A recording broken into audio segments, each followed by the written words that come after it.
Seahawks training camp is officially here. Literally, it's the first day of Seahawks training camp. Practice kicks off in about 3 hours. Bump and I live from Virginia Mason Athletic Center on the shores of Lake Washington. Going to be a hot one today and for the rest of the month. But we have a lot of really exciting things to watch, even though we are expecting this defense to be great and continue to build off of what they did last year. Bump, I think the big question that all of us have is going to be not just your new quarterback, but this new look offense. You've got a new OC. You've got some new faces at wide receiver, on your offensive line, of course, at quarterback. The entire quarterback room, minus a return of Drew Lock, I guess, is new. So that's really where we're looking and what we're watching for today and every day. I'll start with the biggest storyline. I mean, it's Sam Darnold, right? Yeah, it's got to be Sam. This is officially his team. Like, it's been his team, right? He's been in the facility. He's been introduced to the public. He's out there with OTAs. He's throwing with his guys in California. But when you get into training camp, this is when you really make this thing yours. Can he handle the offense? Can he duplicate what he did last year? There are so many questions. I was on with a Portland radio station yesterday. Big ups Curtis Rogers for suggesting that I go on with them. And yeah, no problem. Yeah, he'll, hook your boy up. I do what I can. Just spread my footprint in the Northwest. But and they were asking me, they said, well, what's the feeling up there with Sam Darnold? And I compared it to like religion. Like, you just gotta have faith, dog. Like, that's the only way.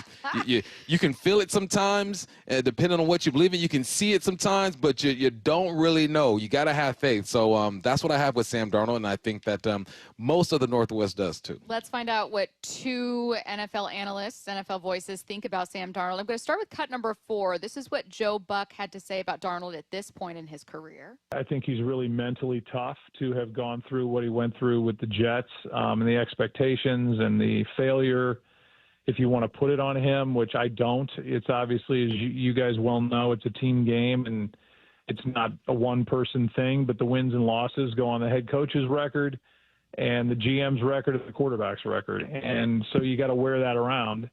I think he's really strong. I think his year in San Francisco was huge for him, backing up out there and working with Kyle Shanahan, who's as good as there is as an offensive teacher and schemer.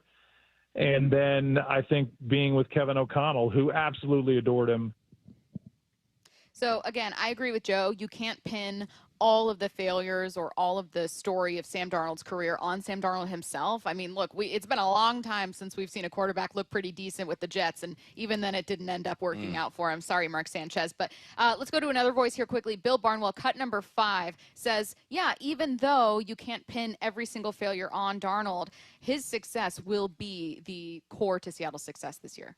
Stable one. I think with Sam Darnold, the tough part at times, whether he's been playing in a bad situation or even in a good situation, is you don't know what you're going to get. And some weeks, Sam Darnold is awesome. I mean, Sam Darnold can spin it. He has a great arm. He's really he feels very confidence driven, which every player, every quarterback, is driven by confidence to some extent, but it feels like he's maybe more susceptible to that. When things are going well, Sam Darnold looks great. And when things are not going well and he doesn't trust his offensive line against the pass rush, and maybe he's made a mistake or two, Sam looks very scattershot. And so I think you want to see consistency. Week in, week out, you're going to have some moments where, you take sacks, you don't look great. That happens to every quarterback. But can you fight past that? If you make a mistake, can you come back out in the next drive and look good?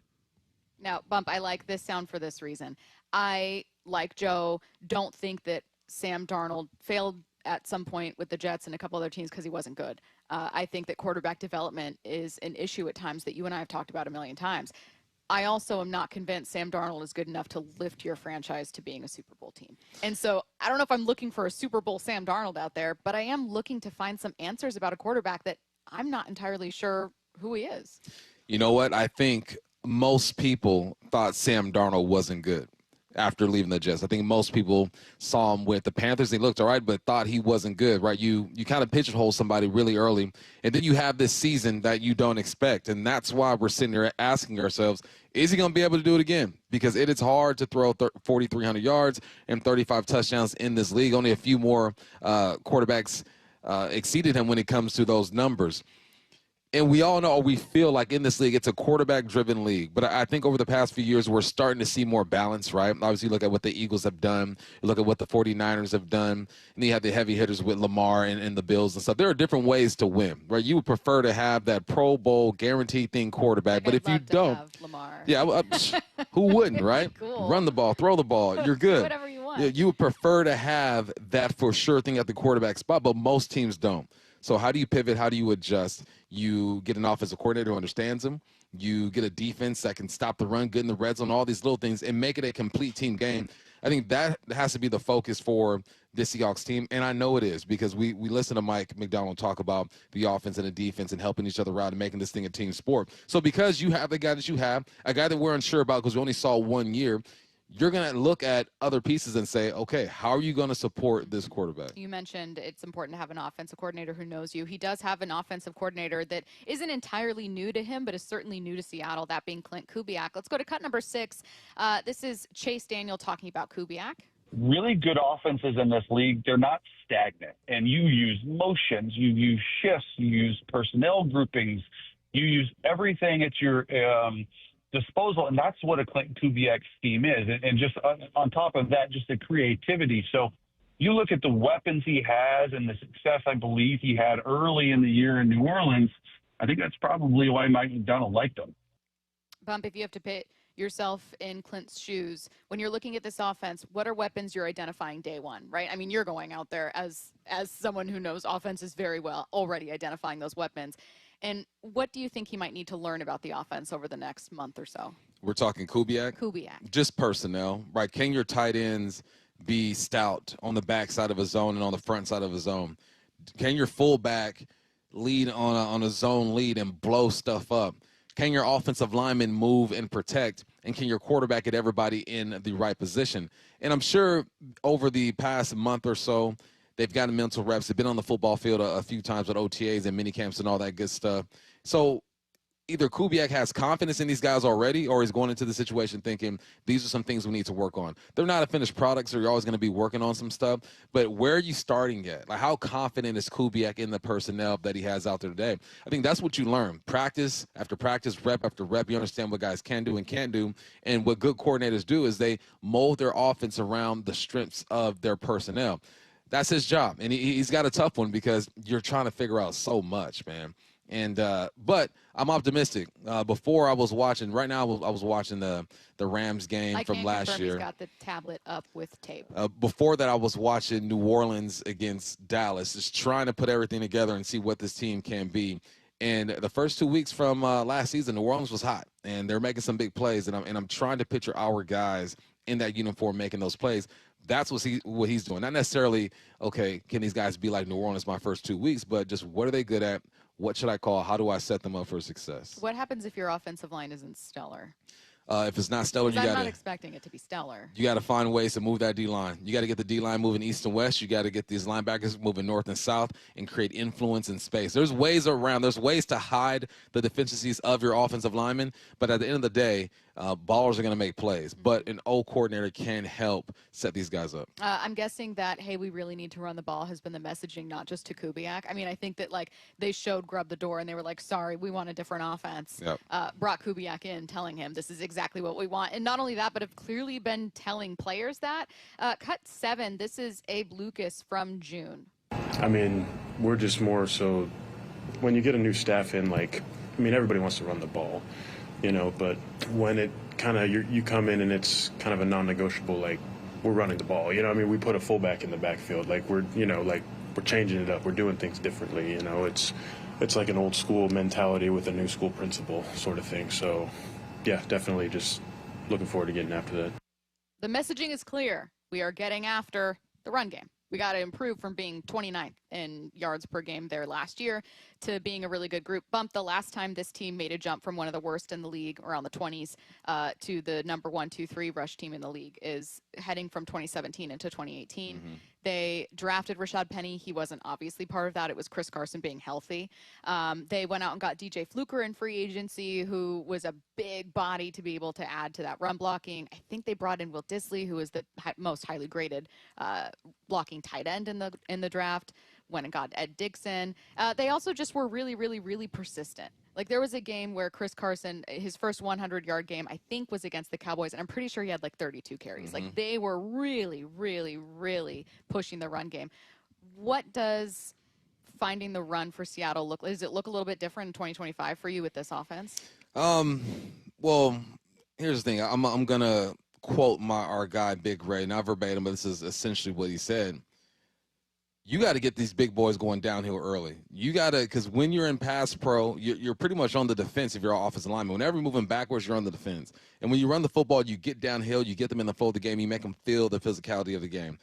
So what does it look like? You mentioned Chris Carson having 32 carries in one game. Typically in a football game, you're going to run 65 to 70 plays, and that's essentially half of the plays being ran. Being committed to the run doesn't mean that it's split 50-50. Being committed to the run is that you're using that to set everything up. And the games that I was watching with Kubiak before our show, the run sets up everything. Motion and the run. There's a motion to the right. There's a run to the left. There's a motion to the right. There's a play action, a dump off to the motion. There's a motion to the right. There's a fake to the tailback. You hand it off to the fullback. Everything is set up by the run. So I think that's what it looks like. I think when Chris Carson was doing this thing, obviously there is some motion. There aren't hardly any offenses that don't have pre-snap movement. But it wasn't an emphasis. But the main thing, the main character in this run game, other than offensive lineman, has to be Ken Walker.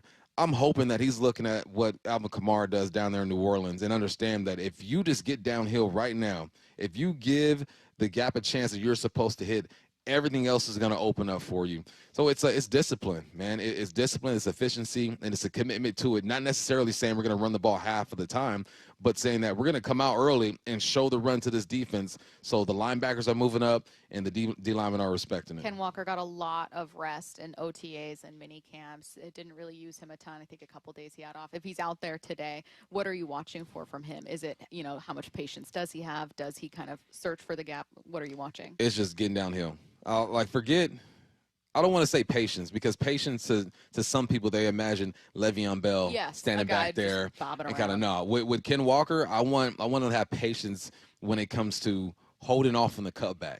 Like just getting downhill and giving it as much time as you can before you look for that cutback, because downhill is going to work. Downhill is going to work if your offensive linemen are getting where they're supposed to get as well. I mean, there's some things that need to happen, but I'm looking to see him get downhill.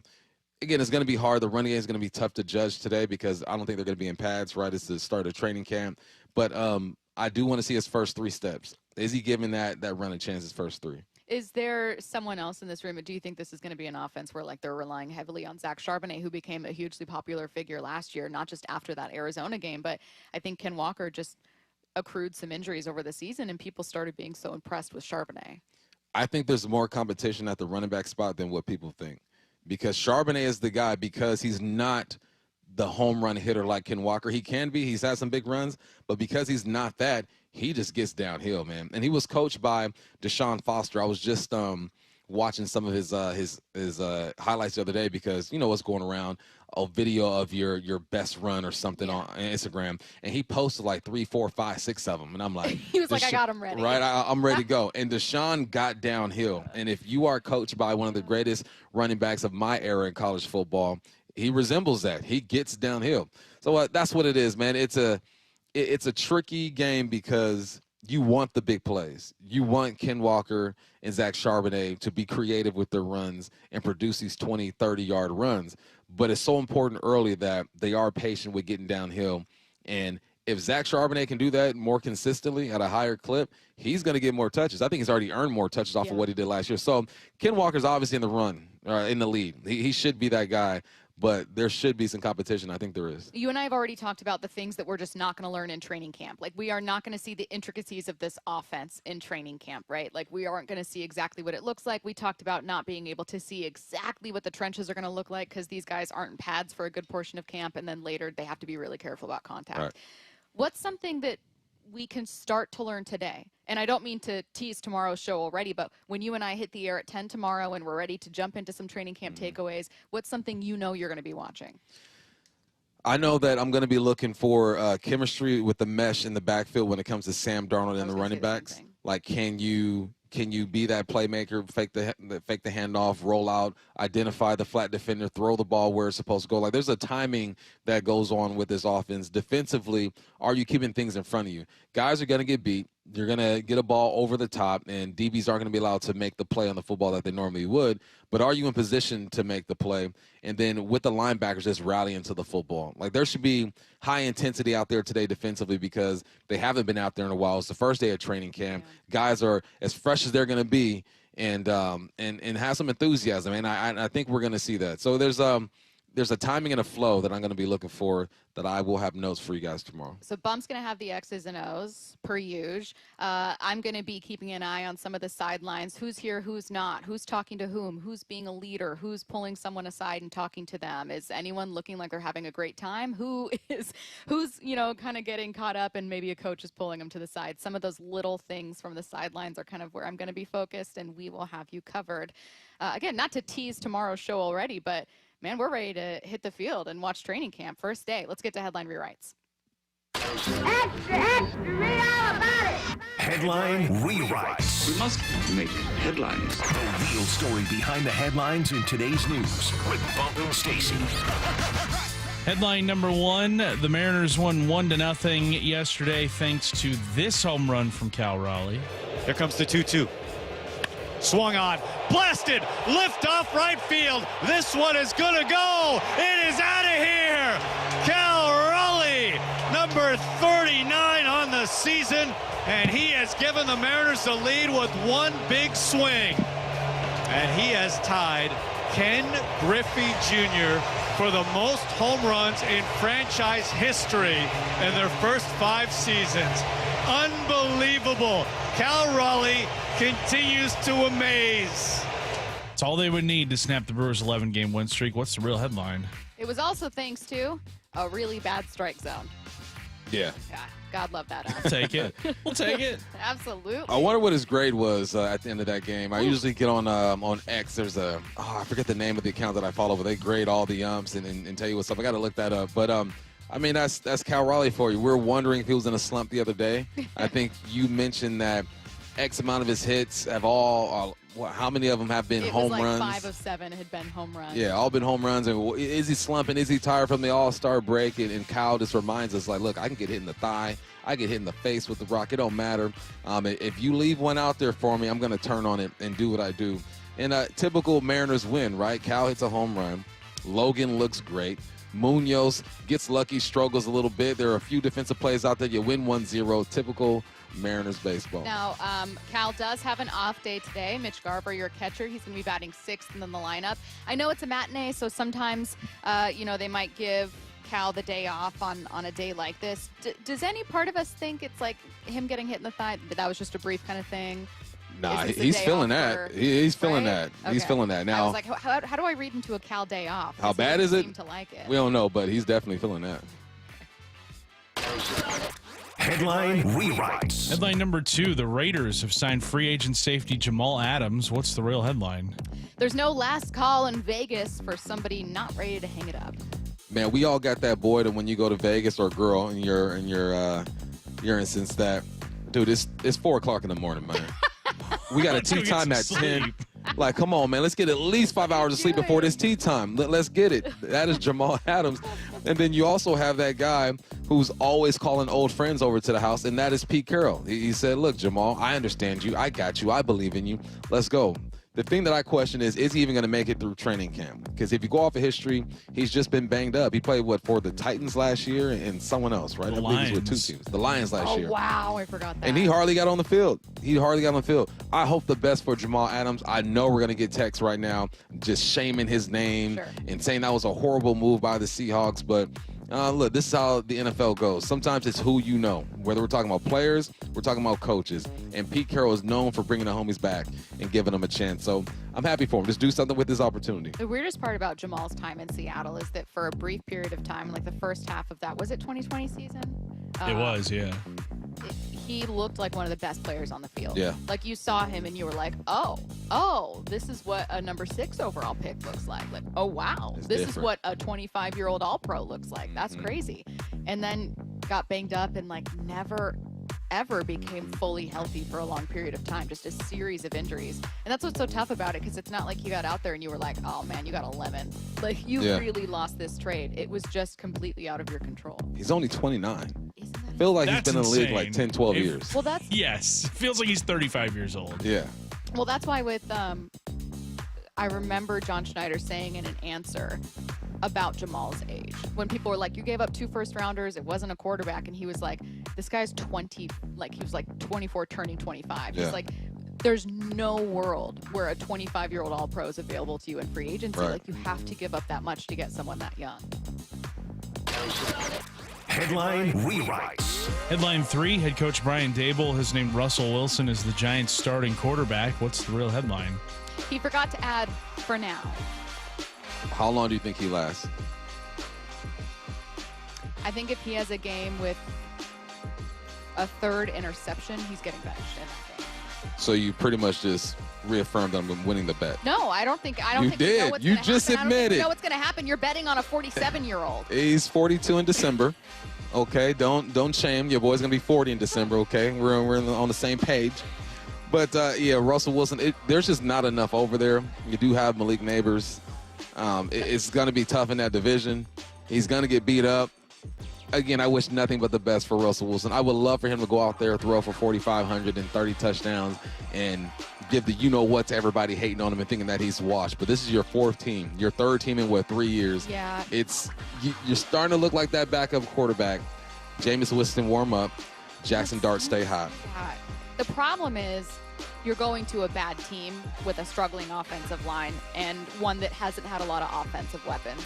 Obviously, they did add to that with their draft class, but like one of the critiques of even Daniel Jones' time there was, Daniel Jones is part of it, but let's not act like you've got a ton of targets. Let's not act like you've got a great offensive line. Like that's been rehashed now that Daniel is in Indianapolis, because people are wondering, like, what if he's got something left with a better team? I wonder, like, what would Russell Wilson have looked like if he went to a team that is really, really solid and just needed, like, a bridge quarterback? That team just isn't common. Like, Gino's situation being with the Seahawks, where they're like, we're just kind of figuring it out, and they didn't have, and don't have a good offensive line, obviously, but Russ's problem is he's going to a team that needs him to be great, and I don't know if he can anymore. Here's what they do have. Cam Scatterbull. Let me tell you what. How are they going to use Cam Scatterbull in the pass game, in the run game? He's 3rd on the depth chart right now. I don't expect that to last very long. He's at least going to get up to number 2 behind Tyrone Tracy. Yeah, I mean, you got him and you have Malik Neighbors, but you mentioned offensive line woes.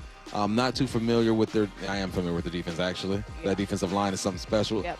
I heard, I forgot his name on ESPN. He has crazy takes sometimes. Oh, he's in the morning show right before Brock and Salk on 710. But he said he sees the Giants finishing 3rd and the Cowboys finishing 4th. Yeah, wild take. Wild. No, Stacy, don't buy into that. Look, if my bet pays off and Russell Wilson actually does come out and play like an MVP, anything is possible. No, the Giants are bad. They're going to stay bad. Unfortunately for them, they're going to need a lot of pieces before they have a hope. But yeah, it's going to be tough. For us. The Seahawks need to establish something new this season, and it's not just the run. We're going to tell you about an under-the-radar development we're watching for here at camp next. Seahawks training camp is underway. That is music to the ears. And nobody gives you more insider access than the home of the Seahawks, Seattle Sports. Coach McDonald sitting down with us right now. This thing on and ready for you. Watch how the Seahawks roster comes together. Seattle Sports training camp coverage is presented by the Landing in Renton. Seahawks training camp on Seattle Sports on 710, the Seattle Sports app, and the Seattle Sports YouTube page. When it comes to the security of your business, doubts can creep in about who you're trusting to protect it. At Bail Arm, we got you. For nearly 80 years, we've been putting our customers' minds at ease with our advanced technology and personalized support. Feeling insecure about your current security service? Visit bailarm.com today. Upgrade your view and comfort with Lake Washington Windows and Doors. Buy one window or door, get the second at 50% off through July, and enjoy 12 months same as cash financing. For details, visit lakewashingtonwindows.com. All right, Takis fans. Wendy's knows you love your Takis Fuego chips, so we thought, why not make a Takis Fuego meal with a Takis Fuego chicken sandwich with spicy chicken topped with crushed Takis Fuego chips and creamy corn spread. Plus, it comes with Fuego fries inspired by Takis and a bag of Takis Fuego chips. If we had any more heat, we might start an actual... I told him this would happen. For an intense new take on Takis chips, gotta be Wendy's. Limited time only at participating U.S. Wendy's. Includes 1 ounce Takis Fuego chips while supplies last. Takis and Fuego trademarks are used under license. ZipRecruiter is the place. ZipRecruiter is the place for talented teachers, savvy software developers, and master mixologists. ZipRecruiter is the place where you meet all these people and more. That's because ZipRecruiter is the place for job seekers who are looking for new opportunities. In fact, ZipRecruiter helps 10 million people with their job search every day, so you can find the right candidates right away. Try ZipRecruiter for free at ZipRecruiter.com/free. That's ZipRecruiter.com/free. ZipRecruiter is the place. ZipRecruiter is the place for talented teachers, savvy software developers, and master mixologists. ZipRecruiter is the place where you meet all these people and more. That's because ZipRecruiter is the place for job seekers who are looking for new opportunities. In fact, ZipRecruiter helps 10 million people with their job search every day, so you can find the right candidates right away. Try ZipRecruiter for free at ZipRecruiter.com/free. That's ZipRecruiter.com/free. Why'd I go to the doctor? One day at the firehouse, I was so lightheaded I could barely stand. Even my crew noticed. Getting checked out was the right call. Turns out I have atrial fibrillation, which increases the risk of stroke about 5 times. Symptoms like irregular heartbeat, heart racing, chest pain, shortness of breath, fatigue, or lightheadedness can come and go. But if it's AFib, the risk of stroke remains. If you have symptoms, contact a doctor. I'm so glad I did. Visit NoTimeToWait.com, sponsored by Bristol-Myers Squibb and Pfizer. Ooh, ma.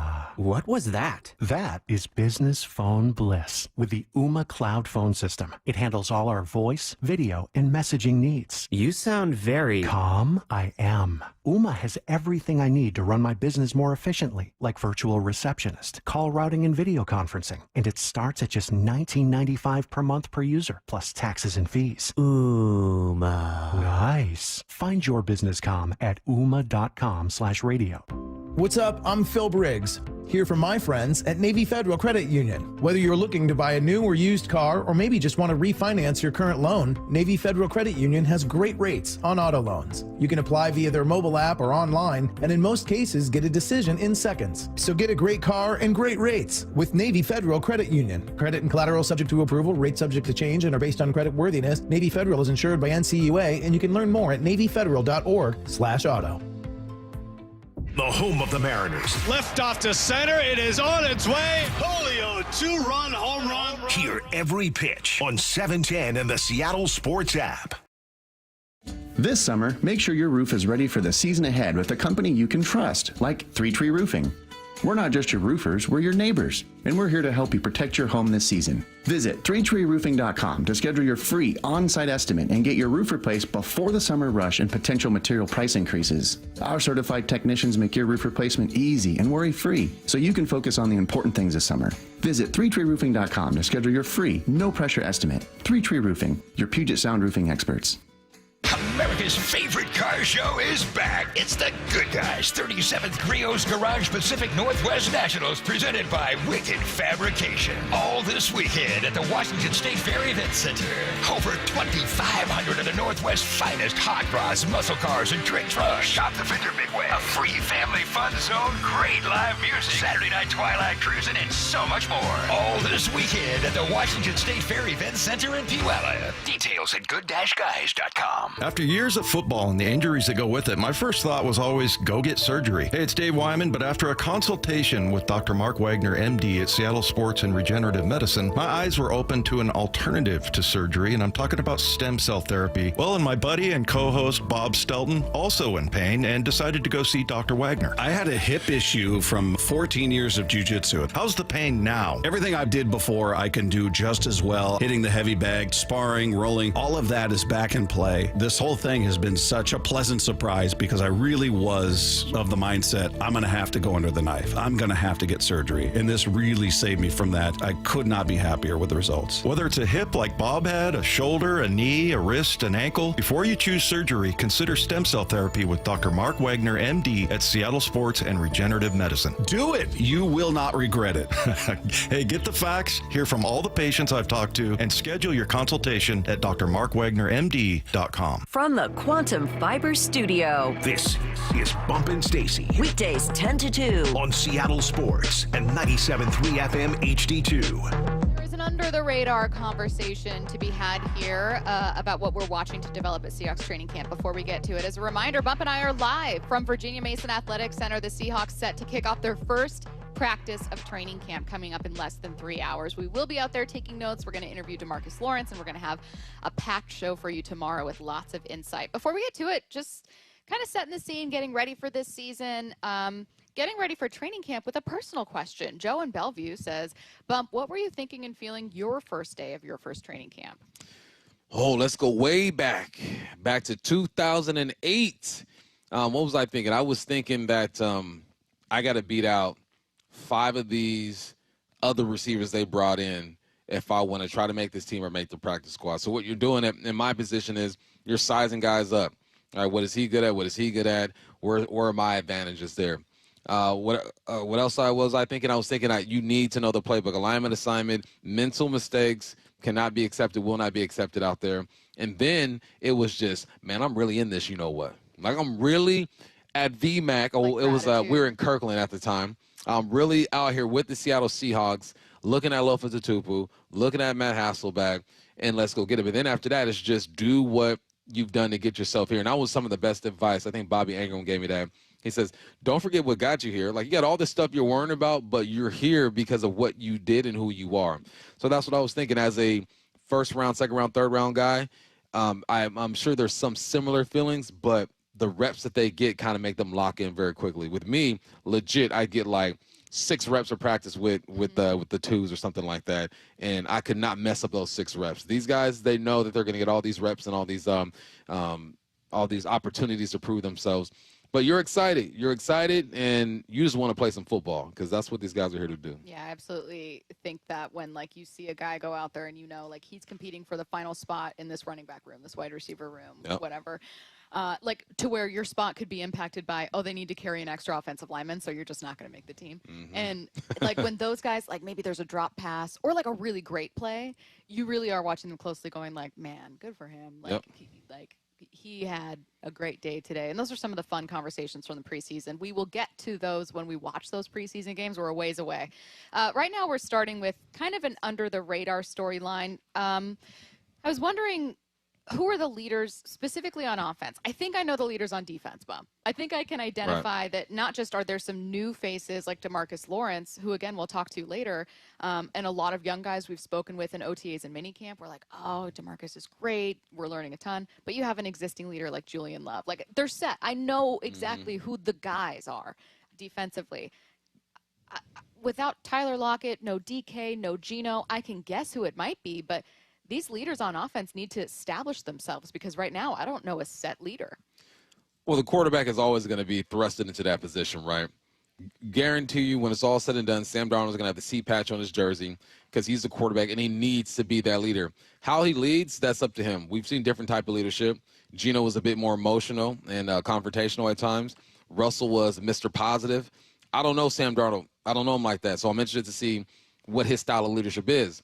Also, you got to go with the man who's won a Super Bowl. I don't know if there's anyone else on this offense that has won a Super Bowl. You know anybody else? That's it. It's got to be just Cooper Kupp, right? I'm trying to think of, like, any older receivers. Like, okay, where was Mark MVS with Kansas City, maybe? Kansas City? That's the only one I can think of. All right, well, MVS won a Super Bowl, but he didn't have the impact that a Cooper Kupp had.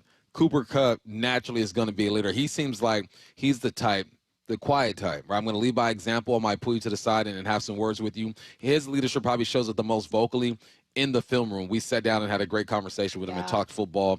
That is where he's going to shine, I feel like. And then you've mentioned this before a few times. What about that offensive line? Like, who's going to be the guy on the line? It feels like Abe Lucas has the personality to be that guy, but it feels like Charles Cross has the reps to be that guy because he's been available the most. But initially when it comes to – and then JSN, I don't think JSN needs to lead at this point. I think JSN, you're going to be the number one receiver. You just lead by example. You go out there, you play hard. But I don't think anyone's leaning on JSN to rally the troops and get these guys together, especially when you have Cooper Kupp, who's a veteran, Super Bowl champion, and then you have MVS, who's a veteran, Super Bowl champion. Then you bring in Sam Darnold, who had a heck of a year last year. And I like that for JSN because he's got enough to worry about. All right, it's a new offense. There's more pressure on him to have success. You just learn and roll with the punches. But if I had to pick right now, it's probably Cooper Kupp, Sam Darnold, and then you got to get somebody on that offensive line. I agree with you that it almost also has to be Sam. Like, you're grateful to have Kupp's experience, like you said, as a Super Bowl winner, as a regular starter, as someone that's been a big name.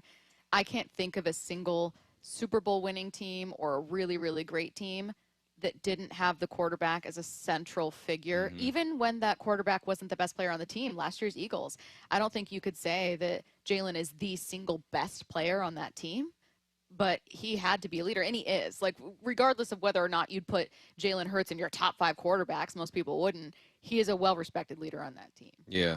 Man, I wish we can go on about Jalen Hurts. I've been thinking about Jalen a lot lately. Why? Why isn't he a top 5 quarterback? I think because he doesn't have the passing numbers that other quarterbacks have. I really think that's He it. does exactly what his team needs to do to win. I know, but and I to think me, that people want that is a great 4,000 quarterback. yards. All right, so I digress. Let me get away from Jalen. Well, no, hang on a minute, because I think that that's the kind of quarterback Sam's going to have to be, so it actually is super relevant and fair. Yeah, he is. You do what your team requires of you. And if you're Jalen Hurts, we're going to need you a game or two to throw for 300. We're going to need a game or two where you run for 150 and a touchdown. We're going to need a game or two from you where your numbers look pedestrian, but, you got the offense going. We can't count on Sam Darnold to run for 150 and 2 touchdowns, but we can count on him just to do the right things. Get the ball to the guy that's open. Check the football down. Use your arm. I don't think people realize that he has a cannon as well. I saw this Sam. I saw this great view of a pass he made to Justin Jefferson last year. I want to say it was like a 90-yard touchdown, and it was – I'm so jealous of cameras I have now because all my film looks so grimy and dirty. You're like, the way I would have looked, Right. you guys. It's unbelievable. And it's like from the end zone, field level, and he just lets one go. He's running the deep crosses in the air about 55, 60 yards. And people forget, he's got some arm talent. You're not a top 5 pick for no reason. But, yeah, you be whatever your team needs that week. And I think Pat Mahomes is a great example because early in his career, he had to be the magician and throw 55 touchdowns and 40 touchdowns and all that stuff. But you look at his last couple of years, 25 touchdowns, like 28 touchdowns.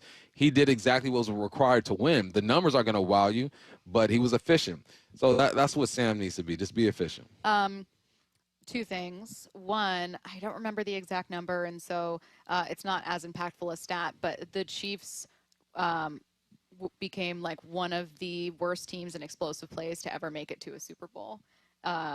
Which is crazy. Like you mentioned, those numbers being, for lack of a better word, pedestrian. They aren't, because Patrick is clearly not a pedestrian quarterback, but they really were not an explosive offense at all. And it's crazy that they got that far and could have won. Secondly, to the point about Jalen, here's the thing, counterpoint about Jalen Hurts. I agree with you that he gets a little more hate than he deserves because he isn't throwing for 35 touchdowns.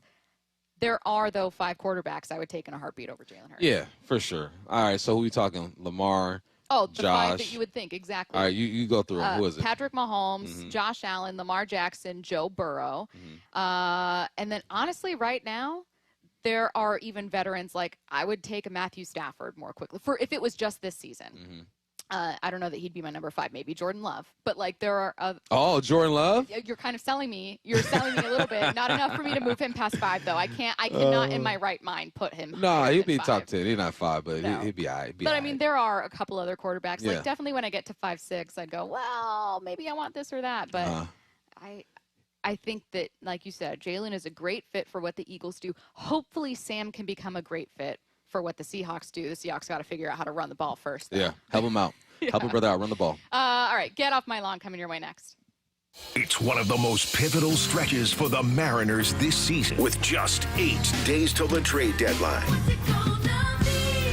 Mariners plan for the trade deadline? Obviously, the biggest question, and our buddy Jeff Passan, who are the best bats available? It's Gino and it's Naylor. It would make this team right there with every other team that has World Series aspirations. Stay plugged in as the Mariners approach the trade deadline on Seattle Sports on 710, the Seattle Sports app, and the Seattle Sports YouTube page. Hey friends, Stacy here to tell you that Wayscar Ford Isuzu in Auburn is celebrating its 103rd year anniversary, and their biggest sales event of the year is going on right now. Take advantage of their great pricing on new Fords, Isuzus, and commercial vehicles, plus huge discounts on their service and parts departments.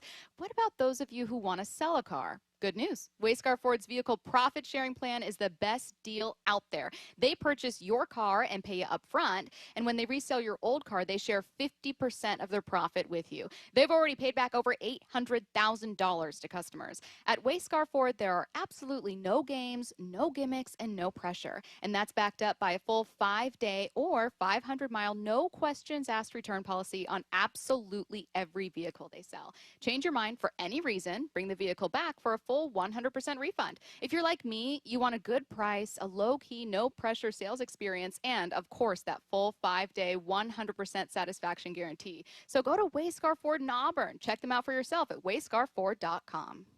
If you want that summer body you've always dreamed of, then this message is for you, ladies, and you men, too. Get rid of extra stubborn fat and address areas of loose skin around the waistline, chin, and under the upper arms with ProSculpt, the new one-day instant permanent fat removal and skin tightening treatment. Maybe you've tried the lasers, fat-freezing methods, even those new pills, but without the desired results. ProSculpt is different. It's minimally invasive, performed while fully awake, gentle, yet powerful. Designed to target the waistline, chin, neck, arms, and thighs, ProSculpt uses FDA-cleared plasma technology to deliver immediate, permanent fat-reducing and skin-tightening results, all in just one visit. If you want that summer body this summer, then you must act now. Go to ProSculpt.com today to schedule your free consultation.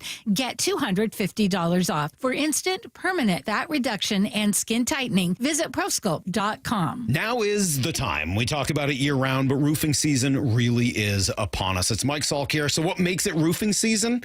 Long, dry days where roofing crews can work realistically sun up to sundown. They're cranking out projects all over our region, and Riverside Roofing is, of course, leading the charge. Local to Marysville, Riverside Roofing serves the entirety of Western Washington. They do amazing work. They've earned my recommendation, plus industry awards like GAF Master Elite's President's Club, a status fewer than 1% of roofing companies in the entire country actually achieve.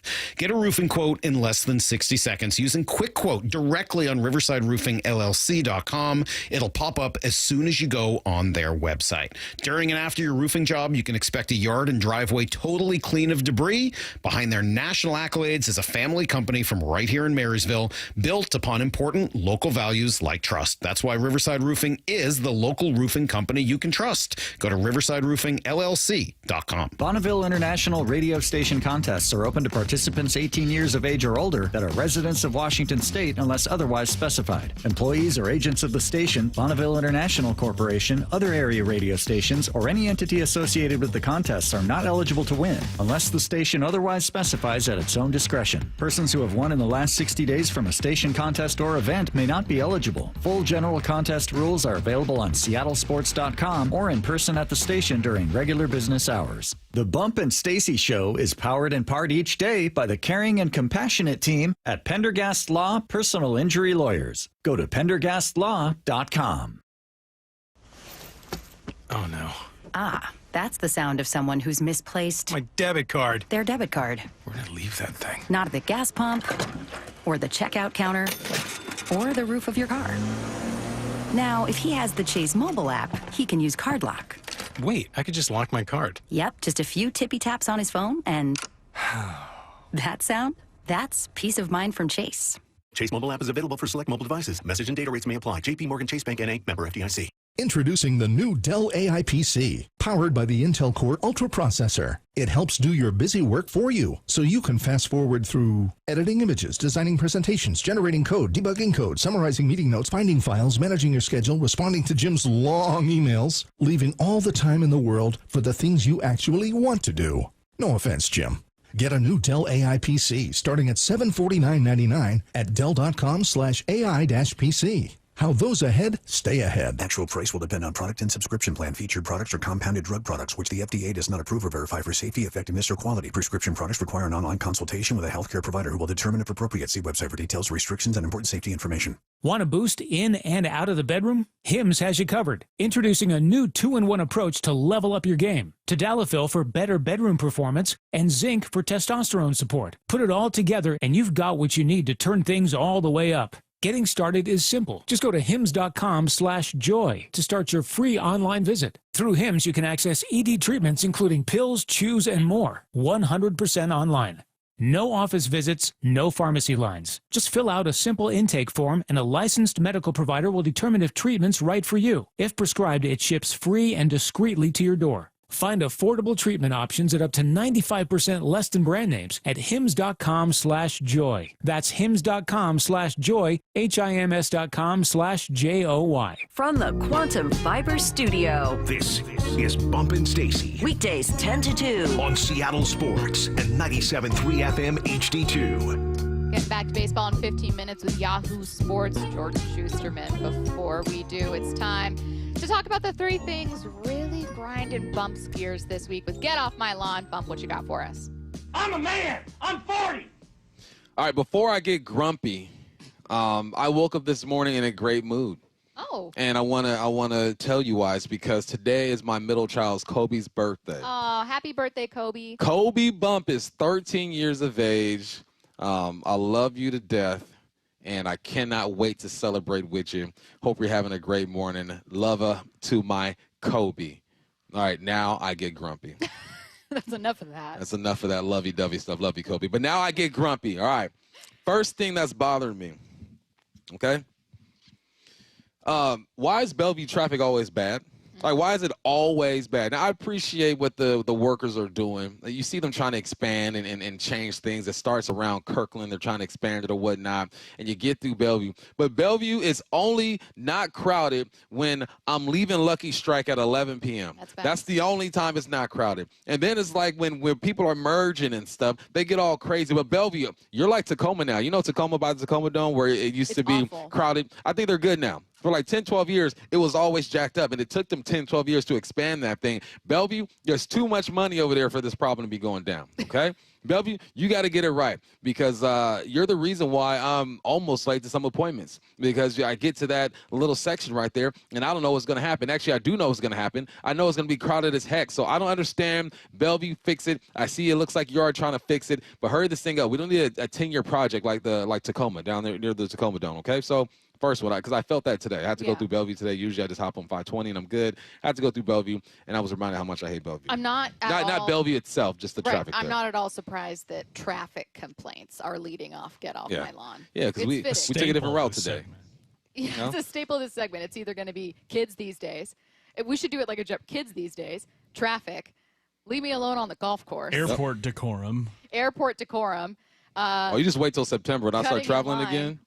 It's a wrap. We're going to have so many airport stories. What's next? It's a wrap. All right, next up. I'm a man. I'm 40. The disrespect I'm going sports, okay? Okay. The disrespect that these GMs and owners give players is crazy. Hendrickson, second the last 3 years when it comes to sacks, first the last 2 years, 43 over the last 3. Fourth in TFLs the last 3 years by a DM. 85 quarterback hits. What the heck are you waiting for? Pay the man. Scary Terry. 13 different quarterbacks he's played with. 5 straight seasons over 1,000 yards. 13 touchdowns in 2024. The other guys on the team had 16 combined. 6th all-time when it comes to Commanders' overall receiving records. He'll be 4th by the end of this year. He is one of the best receivers you've had in your franchise. Pay the man. Micah Parsons, the scariest player on defense that we've seen the last couple seasons. 39 sacks the last 3 seasons. The most quarterback pressures. What are y'all waiting for? And it's so disrespectful because if these guys don't show up, if they don't give it their all, if they're out of shape, you're going to blast them. You're going to talk about them. The fans are going to talk about them. You're going to scold them publicly. Jerry, you're talking too much. Shut your mouth and let somebody else talk. Like, pay these people. Scary Terry, he finally has the quarterback that he wants.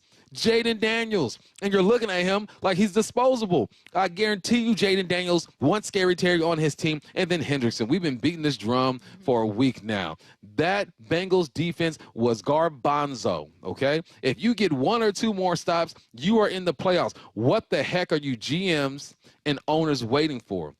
You demand so much of these dudes. They go out and they risk their well-being every single snap. I get they're getting paid money, and people are going to say, but they're already millionaires. Okay, they could be millionaires. They are millionaires, but they're not getting paid what they are worth, all right? Being a millionaire is fine, but if you're leaving millions and millions and millions on the table and guys who are essential to your team's success, what are you waiting for? It makes no sense to me. It's disrespectful, and these guys get scolded publicly.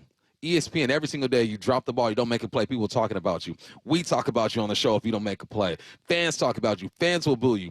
Just pay these dudes, man. It's getting ridiculous. I don't know what everyone's waiting for. I hope by the end of today, all these guys are paid. Can I also add on to that, as I was thinking about it when you were talking, and there are lots of real-life examples people draw to sports all the time. Like, oh, I would do that job for $1 million. Like, we always try to draw real-life examples to sports, and most of the time it's just not applicable. And then when a real-life example would be fitting, it's usually not drawn. Like, for example, most people, no matter what you do for work, if you, like, crushed it at work, did a great job for 2 or 3 years, and then you knew that, like, you were owed the raise that like a coworker got doing the same thing, and then you were told, we just don't know if we feel comfortable doing that. You'd be so mad. You'd be so extremely upset. mad. I got to respond to 253 because you're a hater. Everyone gets called out their job bump. Stop being a whiny ASS. I need you to understand that you don't get publicly critiqued. If you mess up at your job, you go to HR, to go to Bob, your boss, or whoever you're talking to, and it's isolated. Maybe 25 people know about it. These guys, if they do anything, they're publicly critiqued. They are getting paid handsomely because they can do something you nor I can do. All right, it is different. Don't you dare compare your getting called out compared to an athlete who gets called out on TV for every little thing that they do. I digress. Next one. Last one. I'm a man. I'm 40. False advertisement is at a full-time high right now. Okay. False advertisement. No. Okay. I work out almost every morning. Okay. Okay. Something happened and I wanted to work out at night. I go, I couldn't get there this morning. I'm going to work out at night. I belong to 24-Hour Fitness. It ain't open 24 hours. It closes at 10 p.m. Why are you called 24-Hour Fitness if you're closed at 10 p.m.? I just knew it was going to be open. I didn't have to check. The name is 24-Hour Fitness. I want to work out at 10 p.m. I'm going to go work out. You know why? Because it's 24-Hour Fitness. And I get there, and 24-Hour Fitness closes at 10, opens at 5. You do the math. There's some hours where it ain't open, Stacy. Why is it called 24-Hour Fitness? I need answers. Was it because of COVID and he had to shut things down to clean? And you say, we're just going to roll into this? I need a discount on my membership. Yeah. I need a discount. I pay my $35, $40 a month. Yep. I need that drop down to $20. Yeah. Because you know what? There's about 7 hours where you're not open. You're 18-Hour Fitness. 18-Hour Fitness. Just be honest with it. And I'm cool with it. But stop calling yourself 24-Hour Fitness. All right? Let's work something out. I need some money off of my membership. That's not where I thought that would go. I thought for sure that you would have been scammed by another like T-shirt sale of like 35 T-shirts for $10. And I was going to say, Bump, we've talked about this. I've told you and Curtis to stop. It's such a good deal, though. No, they're not. They're not good deal. deals. They're not good deals. You guys need to run this by me. Remember, we talked about the quality filter, that I would help you out to not get scammed on Instagram anymore. I thought that's where this was going. However, I have been completely convinced. You're absolutely right. That would also make me shout, get off my lawn. 24-Hour Fitness, I thought until 1 minute ago exactly, was open 24 hours. Same. One more response. Someone says, Bump, I guess you didn't know about a salary cap. All these guys are going to get paid exactly what they're worth. McLaurin's going to get $30 million. Henderson's going to get around $35-40 million, and Michael Parsons is going to break the bank and be the highest paid non-football player.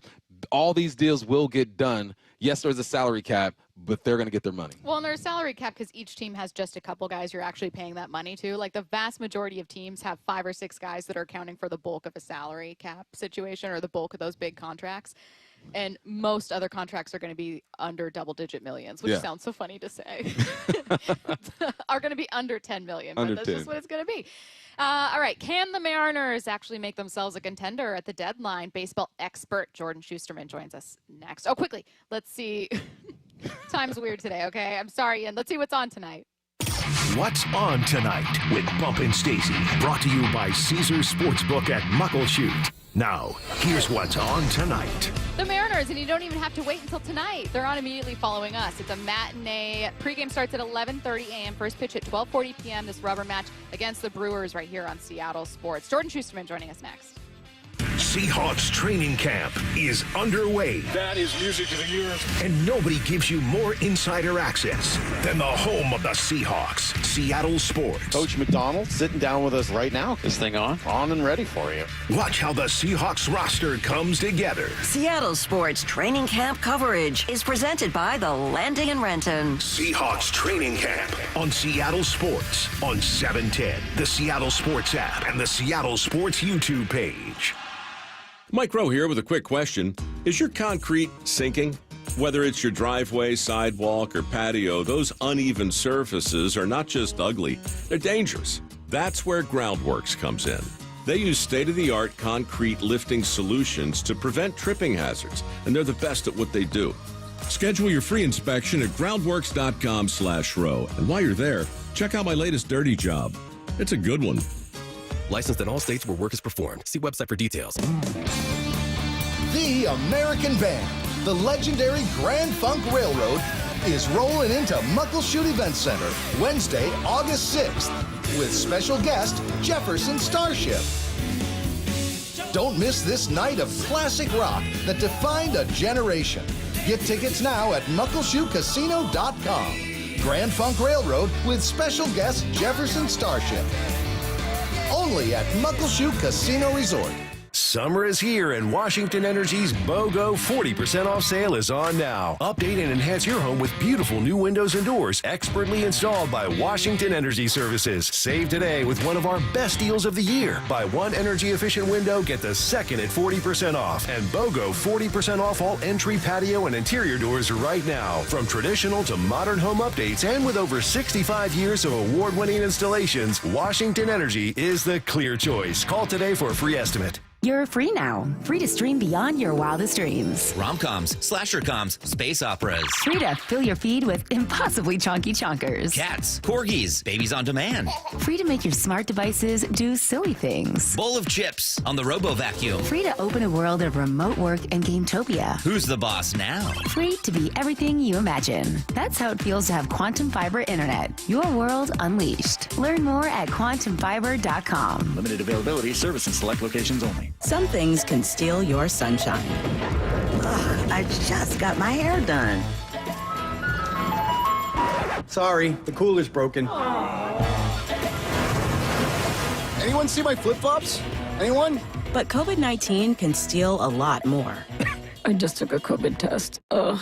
Prescription medications for COVID exist. If you test positive this summer, ask your doctor if they're right for you. Visit PfizerForAll.com/COVID-19 to learn more. Sponsored by Pfizer. Are you having trouble hearing? Hearing loss can devastate the quality of your life. Now, there's an affordable fix for you or your loved one. Rated the best hearing aids of 2025 by Forbes Health, Audion Hearing has the highest quality hearing aids at the lowest prices, starting at just $98 a pair. I actually like them better than my old $5,000 hearing aid. I could not believe how my hearing and life changed. Join over 1 million happy customers by going to audionhearing.com. That's AUDIEN hearing.com.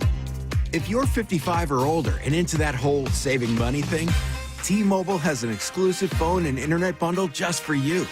Right now, get 2 unlimited phone lines plus 5G home internet for just $30 each per month with autopay, plus taxes and fees. And with 5G home internet, setup is easy with just 1 cord and no technician needed, which is great if you're also into that whole keeping it simple thing. Switch now and experience the best mobile network in the U.S. Visit your local store to start saving. T-Mobile, it's better over here. Based on analysis by Ookla of speed test intelligence data Q4 2024 to Q1 2025. Ookla trademarks used under license. Unlimited on our network. Customers on voice plan may notice speeds lower than other customers and further reduction if using more than 50 gigs a month due to data prioritization. Video streams and SD on this plan. Home internet pricing after $20 in monthly bill credit plus $5 per line without autopay. Debit or bank account required. See 5G device coverage and access details at T-Mobile.com. If you're 55 or older and into that whole saving money thing, T-Mobile has an exclusive phone and internet bundle just for you. Right now, get 2 unlimited phone lines plus 5G home internet for just $30 each per month with AutoPay, plus taxes and fees. And with 5G home internet, setup is easy with just 1 cord and no technician needed, which is great if you're also into that whole keeping it simple thing. Switch now and experience the best mobile network in the U.S. Visit your local store to start saving. T-Mobile, it's better over here. Based on analysis by Ookla Speed Test Intelligence data Q4 2024 to Q1 2025. Ookla trademarks used under license. Unlimited on our network. Customers on voice plan may notice speeds lower than other customers and further reduction if using more than 50 gigs a month due to data prioritization. Video streams and SD on this plan. Home internet pricing after $20 a monthly bill credit plus $5 per line without autopay. Debit or bank account required. See 5G device coverage and access details at T-Mobile.com. This is Seattle Sports. Streaming through the Seattle Sports app. KIRO AM Seattle. KIRO FM HD2 Tacoma. Home of the Seahawks, Mariners, and everything Seattle sports. Seattle Sports Snapshot. Mariners try to take a series from the Brewers today in a matinee rubber match. Cal Raleigh gets an off day. Instead, you've got Mitch Garver as your catcher. He's batting 6th. Luis Castillo on the mound. Snapshot, brought to you by Miller Lite. When it's game time, it's Miller time. From the Quantum Fiber Studio, this is Bump and Stacy on Seattle Sports. Streaming through the Seattle Sports app and at seattlesports.com. Now, here are your hosts, Michael Bumpus and Stacy Ross. Here we go now. Joining us now on the Emerald Queen Casino Sportsbook Hotline, it's Yahoo Sports' Jordan Shusterman. Jordan, how's it going? Happy Wednesday. Always a pleasure, my friends. I'm doing great. We are happy to have you, and I'm going to get started with something I was happy to see, which was Logan Gilbert looking phenomenal. Jordan, on our show, I think a couple weeks ago, we asked you, hey, what's the one thing that, not named Cal Raleigh could catapult this team to the playoffs? And you felt like it would all hinge on not just the starting pitching, but maybe especially Logan Gilbert. Not just what did you make of his night, but what's your outlook for the Mariners pitching and once again, how impactful you think that could be for this team in the second half here?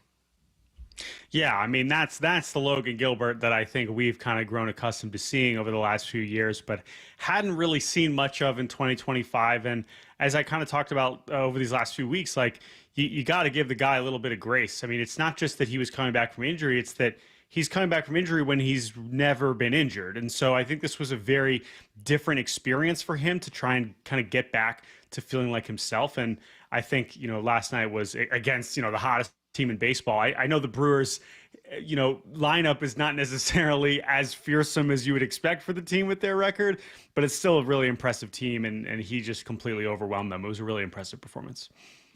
Yeah, you mentioned the lineup not being impressive yet. They won 11 games in a row, got to 60 wins before any other team. Are the Mariners capable of such things since we're looking at the Brewers and we're not overwhelmed with talent? Yeah, no, and I think that gets to what I've kind of been saying about the Mariners is that they've proven themselves as a team with a pretty high floor. And I think last night in some ways you saw the ceiling. I think we've kind of gotten used to their offense being a little bit more consistent than we've seen over these first couple games against Milwaukee. But Milwaukee, of course, can pitch it. But sometimes all it does take is a Cal Raleigh homer and a Logan Gilbert dominant performance. And, the bullpen was a little shakier towards the end, but got the job done. So, yeah, that's obviously a really impressive win. We'll see how they do in the series finale today. I think I will say that the one part about these first two games, and I kind of highlighted this a couple weeks ago, is how is this offense going to perform at home? This has still been an issue for them this season, even as the overall offensive numbers have ticked up. They still have struggled to score for the most part at home as much, and we've seen that over these first couple games. Faced some really good pitchers. We'll see how it continues today and, through the rest of this home slate for the rest of the season, but that's kind of what I'm watching closely for them moving forward. Perhaps it's because of the bats available, or because it's the Mariners' needs happen to be both corner spots on the infield. But one of the debates I see is whether or not adding a first baseman or adding a third baseman would do more for this team. And you can kind of see the case either way, Jordan, where you look at Ben Williamson's glove and you go, oh my God, he's been such a boon for them, but still a rookie figuring it out at the plate. Likewise, you look at first base, and there was a moment where Solano was getting it done. There was a moment where Luke Raley came back and had that pop. Yesterday he has an error, has kind of another moment, and obviously some of that pop has disappeared. How do you prioritize between first and third, where you personally think the Mariners could really stand to add?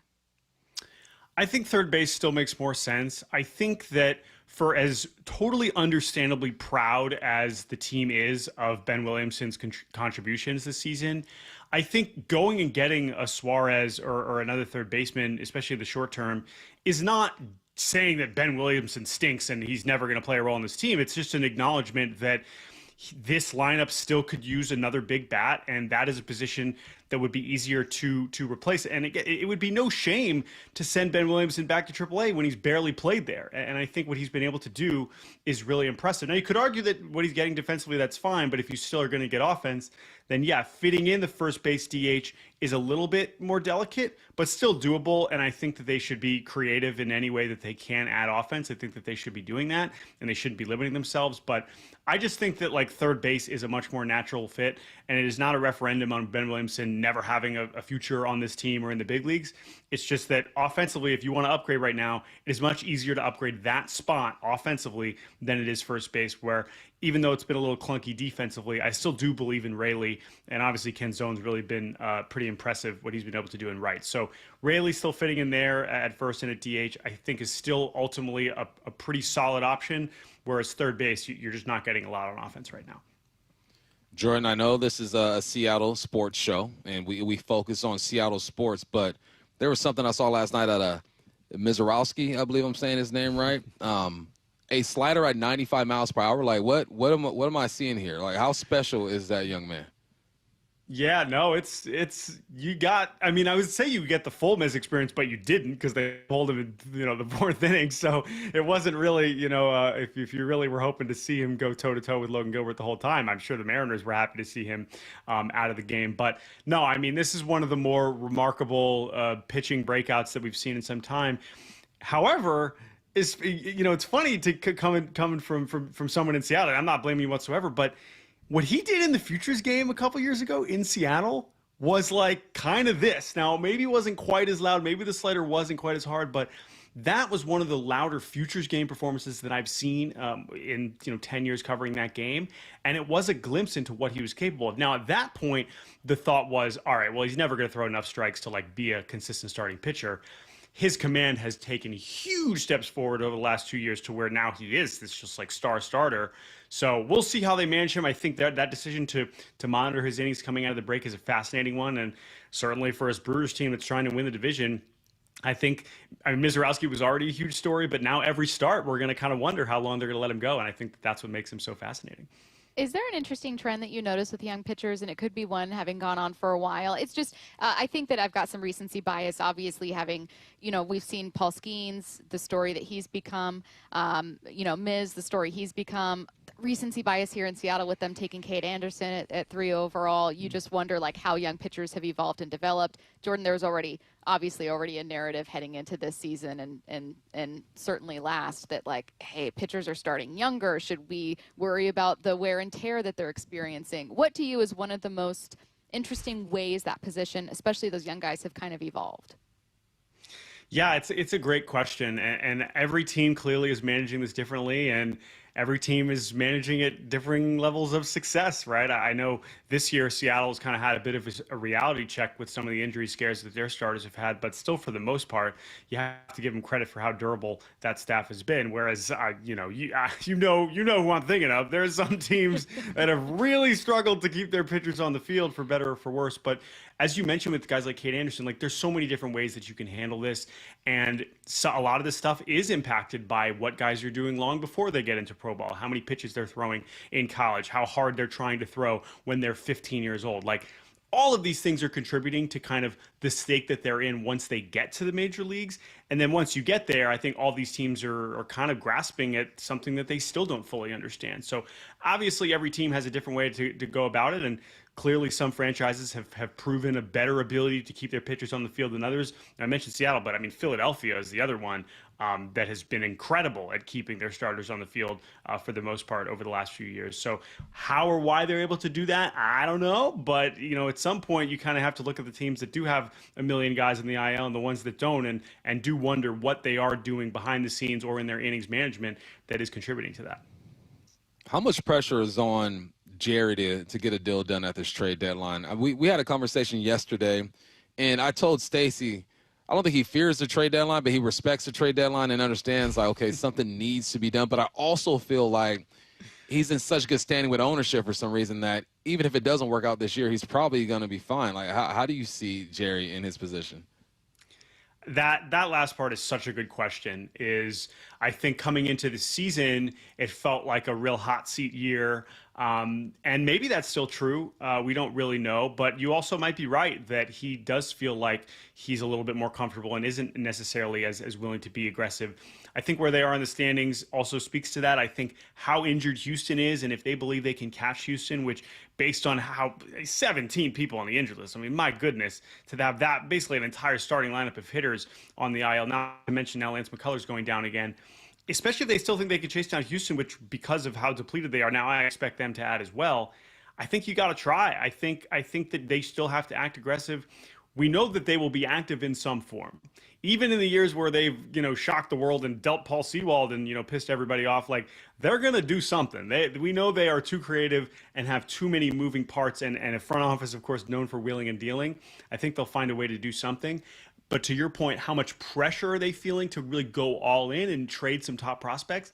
That will be really interesting to see. I'm not sure there's really anyone at this deadline that is going to warrant trading a Colt Emerson or a Farmelo or a Las Montez.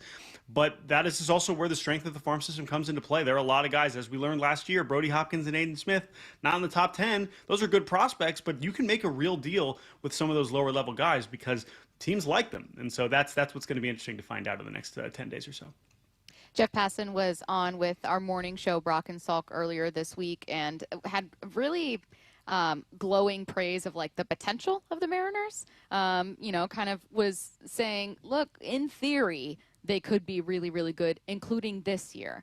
And Bump had a funny theory about a couple years ago, Jeff kind of insulted Mariners fans, so maybe he's atoning, and maybe he's trying to get into their good graces. But I also think that Jeff is a very honest, blunt person, and I do think that he's high on some of Seattle's potential. I'm curious what you think, because I know that you favor Houston fairly so, understandably so. What's kind of your blunt overview of not just Seattle's potential, but with the team that they could feasibly be this year? Like, what's a realistic version of a team they could be this year? Sure. Again, I think we've seen that in spurts this season and some of the recipes for success. Sometimes the offense is really clicking. Some of these road trips where they're putting up a boatload of runs and you got Randy swinging and Julio. I mean, Detroit, right? What they did in Detroit right before the break was as good as you're going to see the offense kind of humming and clicking on all cylinders. Now, at the same time, I think the thing with them is the same thing that I'll say about anyone that has, plus 50% playoff odds in the American League. And we just did our big trade deadline preview extravaganza on the podcast today. I said this most strongly about the Detroit Tigers, actually, which is I'm not sure the American League is going to be this bad again anytime soon or this wide open. And so if anything, this is really, it's not just about the AL West, which is clearly not as fearsome as it used to be. It's the whole league. And so that should be viewed as an opportunity, a window to push, because, as I said, I do think Seattle's floor is higher than a lot of these other teams. Where their ceiling is, I think that's going to be dictated by a lot of the key players already on the roster and maybe who they go out and get before the deadline. It's been a while since we asked you this, Jordan. Julio update. We've been kind of focused on Cal and Randy and the rotation. What are you seeing out of 44? Yeah, 100%. Obviously, what he did in that weekend in Detroit before the break was so encouraging. A little bit uneven since then, but it's just a reminder that it's in there. It's a reminder that when he is turning on the ball, when he is putting the ball in the air, he is still such an impactful hitter. Still being very aggressive. We're still seeing that sometimes be a flawed approach, but for the most part, like it's right there. It's right there for him, and I think that, what's interesting is, obviously, pitchers know that he's going to chase, so how many pitches is he going to see, really? At the same time, you also know that there's other guys in this lineup that pitchers don't want to deal with. And so maybe he is going to be seeing more pitches that he is going to be able to do damage on. So I'm still pretty optimistic that Julio's in for a big second half. Still haven't seen it totally click quite yet, but I think it's trending in the right direction. Last one for me, fitting that for Baseball Barbiecast, you did the trade deadline extravaganza, so this will be an easy one. Outside of Seattle, what are some American League teams you anticipate to be pretty aggressive, just so Mariners fans kind of know what they're looking at here? Yeah, I will say one of the teams that I don't feel like we've talked about a lot on here and even in a deadline context, but I don't really know what to expect, but there's something in me thinks that they're going to be buyers, and that's Texas. Texas I just don't think that they're going to do another year removed from the World Series where they just kind of accept that it's not really working. They also have some elite traits, right? Maybe still top 1 ERA in baseball. I know it was at one point in the last couple weeks. They do have some pitching. They still could use some more pitching, especially in the bullpen. The personnel on offense, it's amazing it hasn't produced more runs. I just have an inkling that they're going to find a way to buy. I don't know exactly where it's going to fit. But, man, I mean, the season they're getting from Jacob deGrom, that's another team that you can imagine looking themselves in the mirror and say, if we get in, we can make some noise. They showed that 2 years ago. I don't know if they don't have quite as many pieces to trade the way that Seattle or some of these other deeper farm systems do. But I just have an inkling that Texas is going to try to push. And that would impact and should motivate Seattle to be aggressive as well. Baseball Barbiecast, the latest there, getting you ready for the trade deadline. Jake Mintz and, of course, Jordan Shusterman joining us every single Wednesday. Thanks, Jordan. Thanks, Jordan. See you guys next week. See ya. Let's get to 4 Down territory. This is 4 Down territory, going inside the game with former Seahawks and Coug wide receiver Michael Bumpus. Back to football here. First down, what's something you like about Clint Kubiak's offense that isn't talked about much? Yeah, so the closer we get to football season, the more I dive into the film. I was watching film on the New Orleans Saints, and there's when you talk about this Kubiak offense, there are things that are always mentioned, right? It's the outside zone, it's the under center play action type of stuff. But I saw a package. Shotgun with 2 running backs. So one running back behind the quarterback in a pistol type of formation. The other one is offset, and they threw off of that. And I know they can run off of that as well. The reason why I like it is because it just gives the defense a different look with kind of the same feel. You can still hand the football off and run that outside zone and get a lead. You can boot off of that. It's easier to RPO off of that, but they threw off it. And what they did was they had both running backs swing to the left. You had 2 wideouts to the right side. You had one sit over the ball. The other one went over the top. The linebackers naturally flow with the running backs to the backside. The weak side linebacker has to pay attention to the other wide receiver. I saw that play ran, and I tried to find it again. And I saw another formation like it, and I tried to find it again. I'm looking, and it's another wrinkle that no one's really talking about. There will be some shotgun plays. There will be some gap scheme. There will be things other than play action and outside zone. But I like that look because it just lets the quarterback see the defense, right? It's a different view for him. You got to be able to work under center if you're a quarterback here, but you're getting that shotgun, you're in that 2-back pistol offset type of look, you're influencing the linebackers. Those are the type of things, the creativity that we'll see that will help Sam Darnold have success. I like it. It's like you don't want to take everything out of the playbook just to be in character. Yeah. You want to expand the playbook. Expand the playbook. Second down. Speaking of film study, you have a suggestion for Sam Darnold. Why should Sam watch film of throwback Aaron Rodgers? Throwback Aaron Rodgers. I don't know what you're going to say, but I'm going to ask you anyway. Okay. All right. What's something that Aaron Rodgers was really good at in play action? In play action? Fake handoff. Just hiding the ball. Woo! I nailed it. Being a magician back there.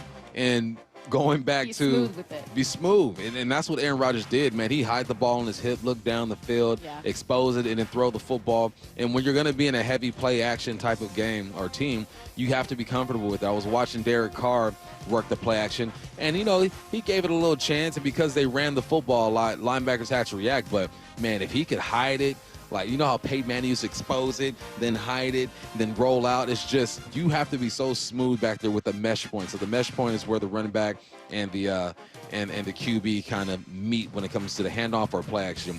Go watch Brett Favre back in the day. It was so fun to see him do that. I hope he does it at Pittsburgh too. It's an advantage because when you are standing behind that offensive line and the linebackers are searching to see where the football is, you can buy yourself a split second. And that split second could be the difference between a big play or an incompletion. So if I'm Sam Darnold, I'm looking at Derek Carr to see how he did it with that Kubiak offense last year. But I'm also going back to good old 42-year-old Aaron Rodgers and reminding myself that he was a magician back there. Third down. What can be a huge advantage for the Seahawks defense? So last year they blitzed 23% of the time. That was 18th most in the NFL. Year before that, when McDonald was with the Baltimore Ravens, they blitzed 21% of the time, 25th in the NFL. If these guys can play man coverage at a high clip, that's going to allow Mike McDonald to be even more creative with these blitz and these stunts and whatnot. They're going to play a lot of zone. I mean, you got to be able to mix it up. But if Reek can lock a side down, if Griffin can lock a side down, a Spoon can hold down the slot, if the safeties can take the tight end or whatnot and allow Mike McDonald to move guys around on the defensive line, send linebackers or fake like they're sitting linebackers, then dropping them in the middle of the field to help with these crossing routes, they're going to be good. And I think they can do it. Let me give big ups to Josh Jobe, too. I saw some film when Josh Jobe was making plays as well. But if they're able to play man and lock things down, that just allows so much freedom to blitz, to stunt, do all of these things. They will play zone. They will blitz out of zone as well. But yeah, I was watching the game against the Rams, and they ran man a few times, and you see Mike McDonald just sending guys. And it was great. And it puts pressure on that quarterback. So we'll see if those numbers go up when it comes to blitz, and we'll see what the man coverage looks like. What's that one rule that you always say? Is it all zone becomes man or all man becomes zone? All zone becomes man at some point. All zone becomes man. Especially if you're playing like quarters or deep thirds. You're running deep. Okay, I have a deep third. I'm running with you now. Fourth down. Bump, we get our first look at Seahawks practice today, day one of training camp. What's something you're looking forward to seeing? I don't remember vividly what the first day was like last year. It's that CTE. It's that CTE. It kicks in every now and then. But I do remember first days with Pete Carroll. And I remember just the enthusiasm that was out there.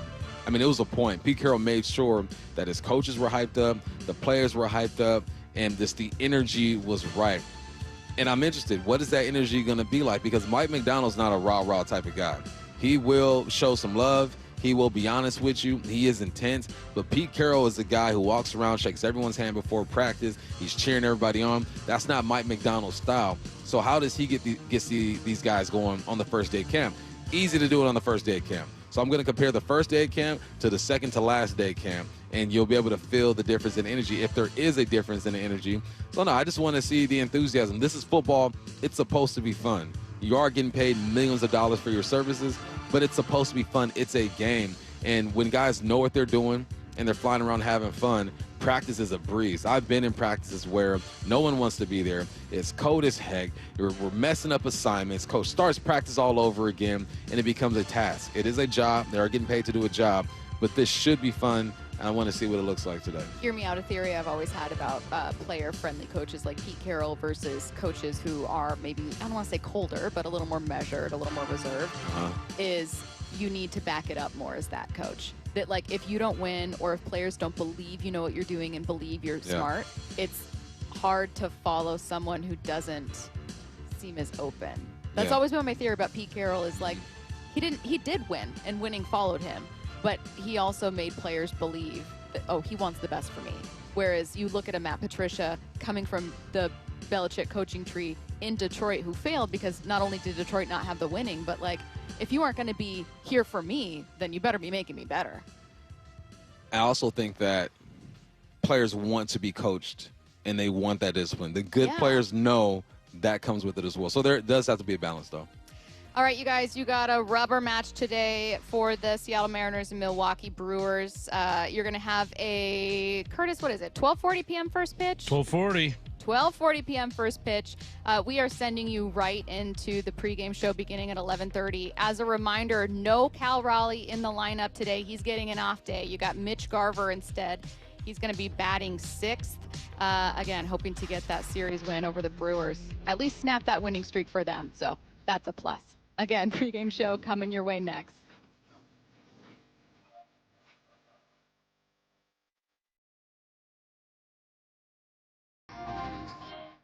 It's one of the most pivotal stretches for the Mariners this season. With just 8 days till the trade deadline.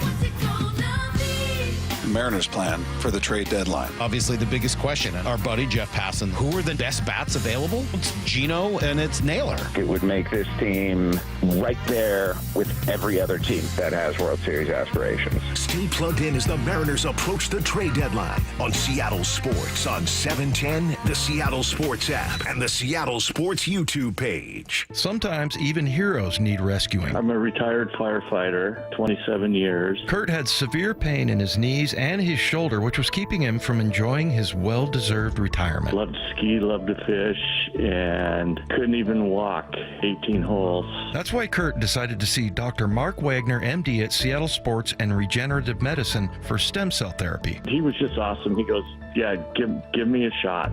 And he took care of me. He stemmed my knee and my shoulder. And how are you feeling now? I was pain-free in 12 weeks. I play golf now pain-free, and it's awesome. So you'd recommend this treatment to others in your situation? Absolutely.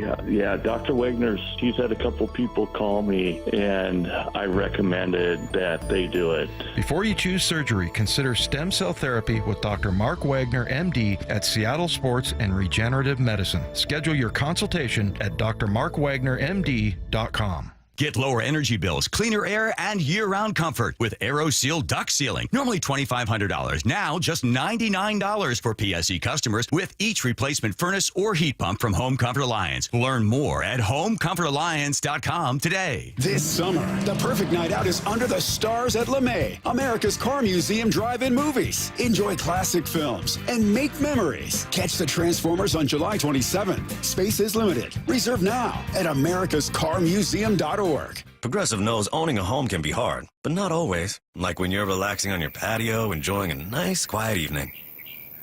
So quiet. Except for the sound of the neighbor's party. Which you said you'd go to if you weren't busy. And your quiet night on the patio, that's not exactly busy, is it? Maybe you should just stay inside. At least Progressive's Home Quote Explorer lets you easily compare rates, so shopping for insurance is the easiest part of owning a home. Progressive Casualty Insurance Company affiliates and third-party insurers. Comparison rates not available in all states or situations. Prices vary based on how you buy. Why'd I go to the doctor? One day at the firehouse, I was so lightheaded I could barely stand. Even my crew noticed. Getting checked out was the right call. Turns out I have atrial fibrillation, which increases the risk of stroke about 5 times. Symptoms like irregular heartbeat, heart racing, chest pain, shortness of breath, fatigue, or lightheadedness can come and go. But if it's AFib, the risk of stroke remains. If you have symptoms, contact a doctor. I'm so glad I did.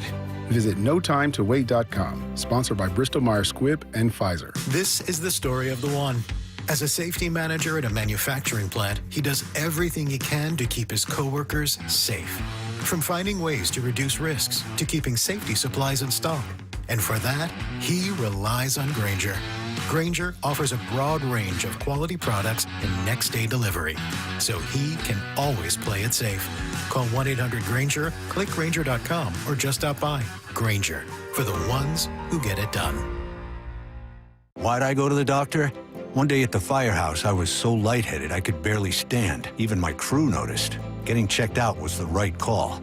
Turns out I have atrial fibrillation, which increases the risk of stroke about 5 times. Symptoms like irregular heartbeat, heart racing, chest pain, shortness of breath, fatigue, or lightheadedness can come and go. But if it's AFib, the risk of stroke remains. If you have symptoms, contact a doctor. I'm so glad I did. Visit NoTimeToWait.com, sponsored by Bristol-Myers Squibb and Pfizer. The home of the Mariners. One hopper snared at short. On a quick hop by J.P. Crawford. That guy's a magician over there at shortstop. Seattle Sports. Download the Seattle Sports app.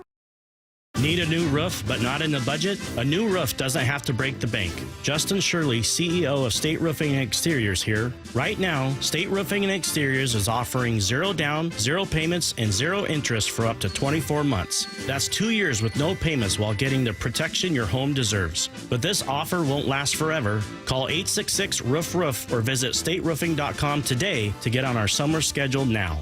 State Roofing and Exteriors, held to a higher standard since 1968. If you want that summer body you've always dreamed of, then this message is for you, ladies, and you men too. Get rid of extra stubborn fat and address areas of loose skin around the waistline, chin, and under the upper arms with ProSculpt, the new one-day instant permanent fat removal and skin tightening treatment. Maybe you've tried the lasers, fat freezing methods, even those new pills, but without the desired results. ProSculpt is different. It's minimally invasive, performed while fully awake, gentle yet powerful. Designed to target the waistline, chin, neck, arms, and thighs, ProSculpt uses FDA-cleared plasma technology to deliver immediate, permanent fat-reducing and skin-tightening results, all in just one visit. If you want that summer body this summer, then you must act now. Go to ProSculpt.com today to schedule your free consultation. Get $250 off. For instant, permanent fat reduction and skin tightening, visit ProSculpt.com. This is Steve Ahmed, president of Pacific Power Batteries. We know that customers like to buy from nice people who we generally like and trust. We don't consciously buy from a corporation, a jingle, or a logo, but it's the little things, like knowing about batteries, how they work, and why they don't work. Maybe it's just a smile from Noe, or Brandon, or Jennifer, or even Travis. At Pacific Power Batteries, we do our best to hire and train good people so you can trust them. So come on in and put us to the test. This is Mariners Baseball on Seattle Sports. Take every game with you on the go by downloading the Seattle Sports app.